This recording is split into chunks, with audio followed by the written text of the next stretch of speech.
Hey guys, Kevin here from MixCoach. Hey, do you mind if I show you a little vocal trick that I've learned just in the last few months of mixing live broadcast audio?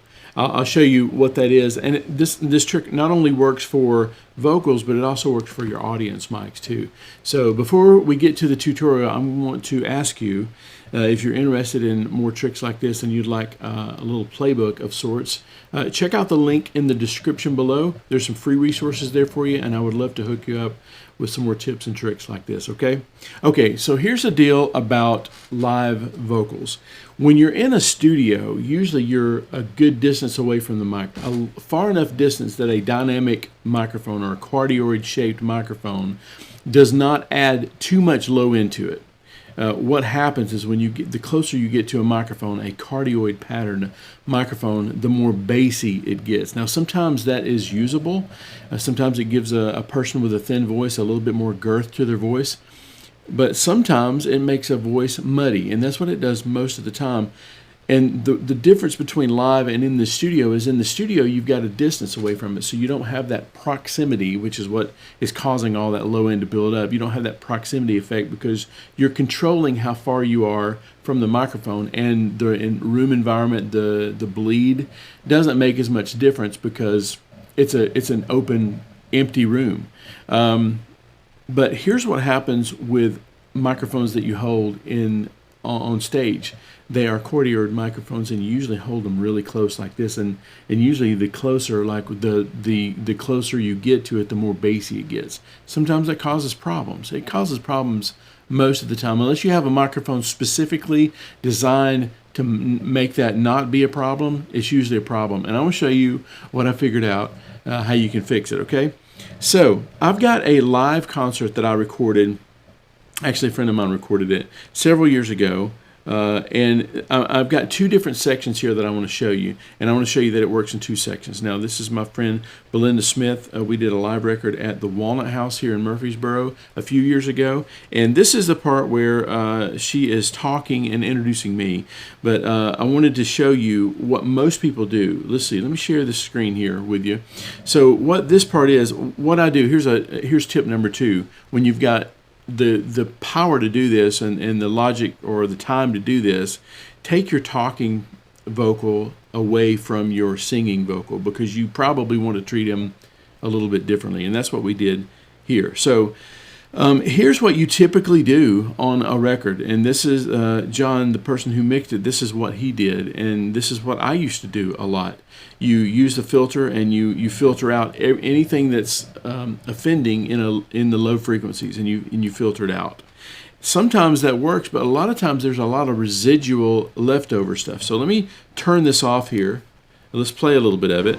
And behind me, when it came time to do this record, I was like, Okay, so that doesn't sound bad at all. But and then let's just reset this thing real quick. Let's go back to factory reset here, and this is the process that I would usually go through. I would usually filter here, and we'll see what I would normally do here. I have no technical ability whatsoever. I can barely turn on the computer.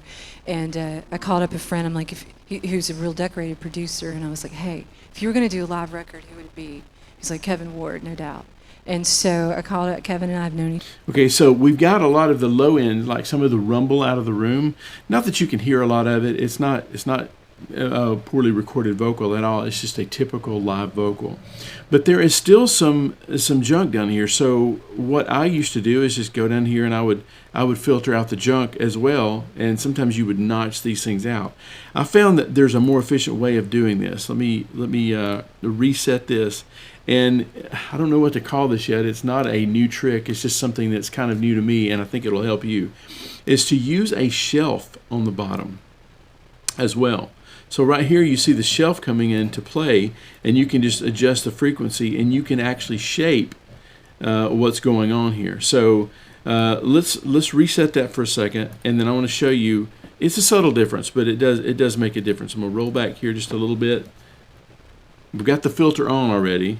And behind me, when it came time to do this record, I was like, I have no technical ability whatsoever. I can barely turn on the computer. And I called up a friend. I'm like, who's a real decorated producer, and I was like, hey, if you were going to do a live record, who would? So that's quite a difference right there.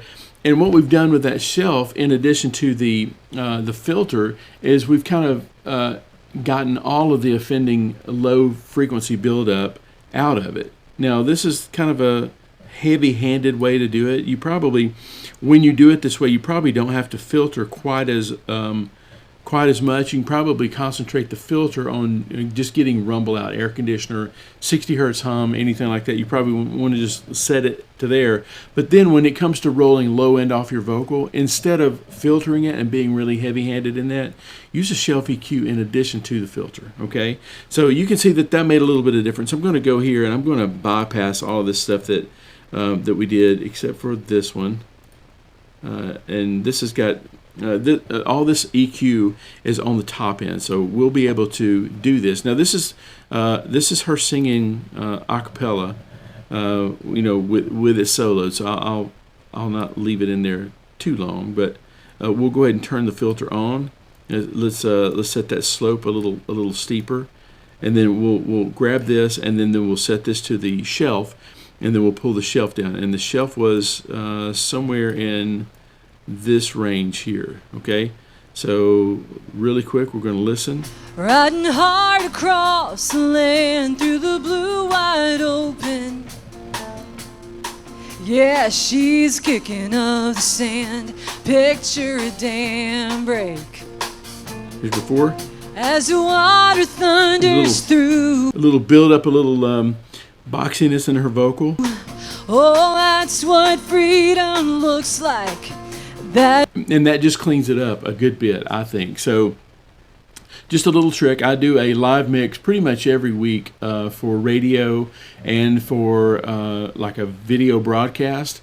And this is something that I have defaulted all of my EQs to, especially when it comes to vocals. And that is a filter, and not quite as aggressive on the filter, and then a low shelf. And I let the low shelf do the fine tuning. It's like the filter does the heavy lifting, and then the fine tuning is done by the shelf. That's a way to really clean up a vocal. You can also do this on audience mics. Now, I don't have the audience mics pulled up, but typically what happens with an audience mic is there's a lot of low end sort of in it in the audience mics, because you're miking a room.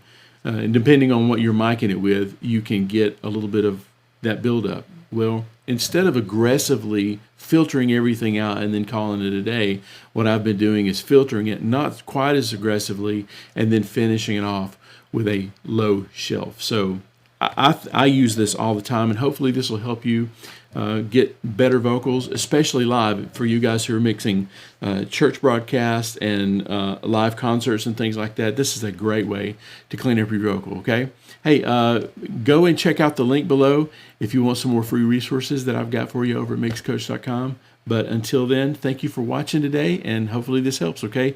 Type in the comments if you have any other suggestions like this to clean up vocals in live handheld situations, okay? All right, talk to you soon. Bye.